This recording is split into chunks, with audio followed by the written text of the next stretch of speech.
Anak kecil ini bisa melompat tinggi sampai langit, juga bisa menendang dengan kekuatan super. Bukan cuma itu saja, dia bisa berenang tanpa menggerakkan tangannya. Kemudian dengan kacamata ajaibnya, dia dengan gampangnya mencontek sampai dia mendapatkan nilai yang sempurna. Dia bernama Diki, di sekolah dia sering mendapatkan nilai terendah di kelasnya. Diki hanya hidup berdua bersama ayahnya setelah ibunya meninggal. Gedung bekas reruntuhan pun dijadikan sebagai rumah mereka. Setiap pergi bersekolah, Diki selalu berpakaian lecek dan sedikit kotor. Karena ayahnya tak mampu membelikan pakaian baru untuk dia. Sebab ayah Diki hanya bekerja sebagai buruh di sebuah konstruksi bangunan. Dan penghasilan yang didapat, untuk membayar hutang biaya pengobatan dan penguburan istrinya. Dan sisanya dipakai untuk kehidupan sehari-hari mereka. Setiap pulang bekerja, ayah Diki kadang suka membawa barang yang ia cari di tempat sampah. Yang sekiranya masih bisa untuk dipergunakan. Ayahnya juga selalu berpesan kepada Diki supaya dia menjadi pribadi yang baik. Dan berharap, dia tidak bernasib sama sepertinya. Di suatu malam, ayahnya pergi ke tempat pembuangan sampah untuk mencari barang-barang lagi. Saat itu dia menemukan keanehan pada TV yang tiba-tiba menyala sendiri. Tanpa dia sadari, dari hadapannya terdapat sebuah benda asing yang disebut UFO yang mulai terbang menjauh dari sana. Tanpa mengetahui apa yang sudah terjadi, ayah Diki kemudian menemukan sebuah benda aneh menyerupai bola, dan selanjutnya diberikan kepada Diki. Singkat cerita, Diki dimarahi oleh ayahnya karena baju sekolahnya rusak. Ayahnya yang kesal mengomel pada Diki, dan menasehati Diki untuk tidak berkelahi meskipun mereka miskin. Diki yang diam saja saat ditanya alasan ia berkelahi, semakin membuat ayahnya menjadi kesal.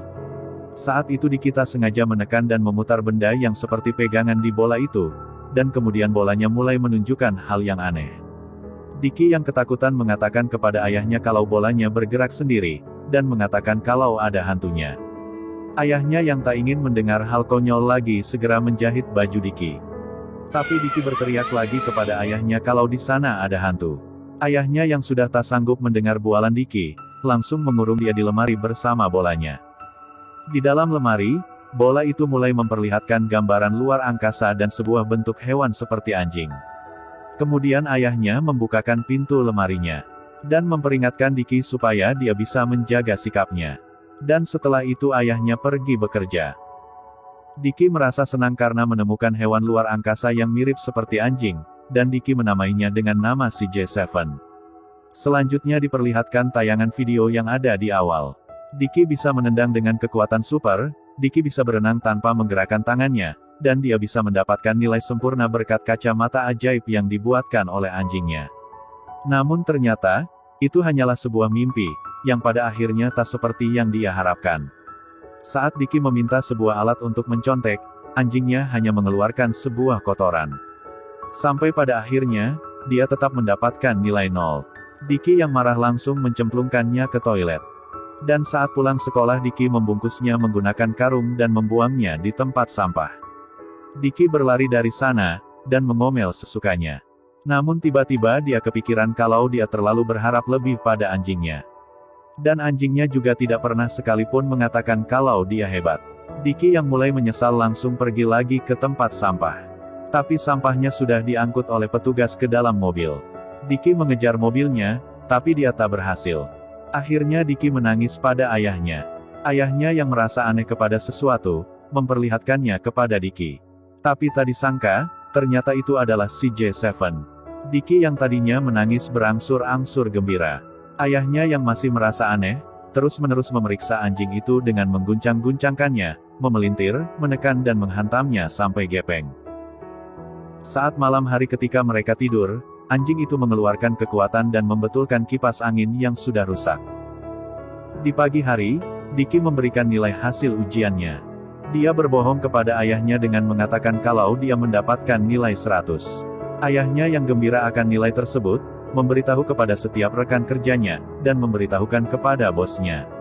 Karena bosnya mengetahui tidak mungkin untuk mendapatkan nilai 100, akhirnya melihat dan memberitahunya kalau anak dia sudah membohonginya dengan menambahkan angka 10 di depan angka 0. Namun ayahnya Diki tetap percaya kalau Diki tak mungkin melakukan hal itu, sampai-sampai mereka sedikit beradu mulut dan bosnya memukul menggunakan buku yang ia pegang, dan kemudian memecatnya.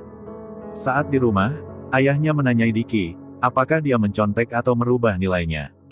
Diki pun akhirnya mengakui perbuatannya. Ayahnya yang marah mencoba menasehati Diki. Tapi Diki memotong pembicaraan ayahnya dan mengatakan sesuatu. Saat Diki akan melanjutkan pergi ke sekolah, ayahnya mengambil si J7 dari tas dan melarang Diki untuk bermain dengannya sebelum Diki berusaha keras dalam belajar. Diki terus minta untuk dikembalikan, namun ayahnya tetap menolak. Diki kemudian mengatakan kepada ayahnya untuk tidak mengganggu kehidupannya. Ayahnya menyetujuinya dengan syarat dia bisa mendapatkan nilai lebih dari 60. Setelah itu, ayahnya pergi ke sekolah untuk menitipkan bekal makanan kepada Nona Yuan yang lupa dibawa oleh Diki. Nona Yuan juga mengatakan, kalau dia mengetahui apa yang sudah terjadi, dan memberi saran supaya Diki bisa belajar di rumahnya. Ayah Diki sangat berterima kasih pada Nona Yuan karena bersedia membantunya. Dia juga mengatakan itu sangat berarti dan berkesempatan membuat Diki bisa lebih baik lagi dalam pelajarannya. Kemudian mereka berpisah. Nona Yuan menatap ayah Diki saat mulai pergi dari sana. Lanjut cerita, ayahnya Diki memberanikan diri pergi lagi ke tempat kerjanya. Bukannya dimarahi, bosnya malah meminta maaf karena sudah sedikit keterlaluan terhadapnya waktu itu, dan memberikan dia kompensasi atas perlakuannya. Ayah Diki mengatakan kepada rekan kerjanya kalau hari ini dia sedang beruntung. Sampai sesuatu terjadi padanya. Tabung udara jatuh ke bawah, dan selangnya melilit kaki dia. Ayahnya Diki bersusah payah berpegangan pada tiang. Saat akan mengaitkan pengaman, dia sudah tak kuat lagi menahan beban, hingga akhirnya dia terbawa bersama tabung udara meluncur ke bawah. Sementara, Diki di sekolah sedang mengisi lembar jawaban dengan percaya diri, dan pada akhirnya dia bisa mendapatkan nilai 65. Tapi kemudian Diki diberitahu oleh guru Yuan, kalau sesuatu telah terjadi pada ayahnya. Di rumah sakit, bos dan pegawai bersama guru Yuan menanyakan keadaannya. Tapi dokter mengatakan kalau ayah Diki sudah meninggal. Bosnya hanya bisa menyesali semua yang sudah terjadi. Diki diantar ke rumah oleh guru Yuan, di sana Diki diberitahukan semuanya, namun Diki tak mau guru Yuan melanjutkannya. Sambil menangis Diki menyuruh guru Yuan meninggalkan dia sendiri. Guru Yuan tak bisa berbuat apa-apa. Tapi selanjutnya, dari dalam tas keluar anjing yang diambil sebelumnya dari Diki. Dan anjingnya melihat, ayah Diki yang sudah meninggal di sana. Kemudian dengan kekuatan yang dimilikinya, anjing itu mulai menyembuhkan ayahnya Diki.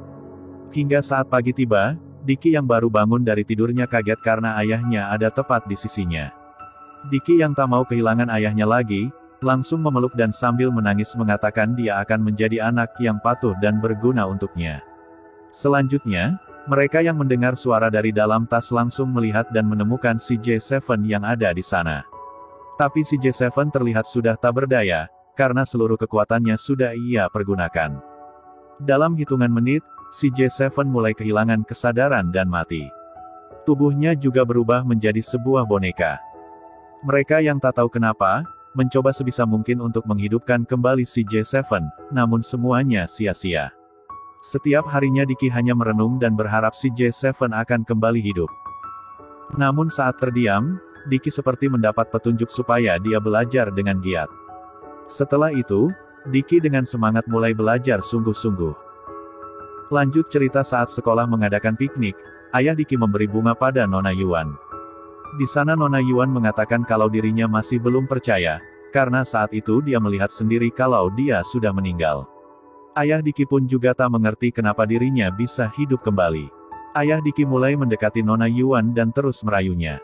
Tapi tak semudah yang dibayangkan untuk mendapatkan hati seorang wanita. Setelah itu, tiba-tiba dari atas langit terlihat pesawat UFO yang terbang dan turun di sana. Dan tiba-tiba, si J7 dan sekumpulan anjing luar angkasa lainnya berlarian ke arah Diki. Setelah itu film pun selesai.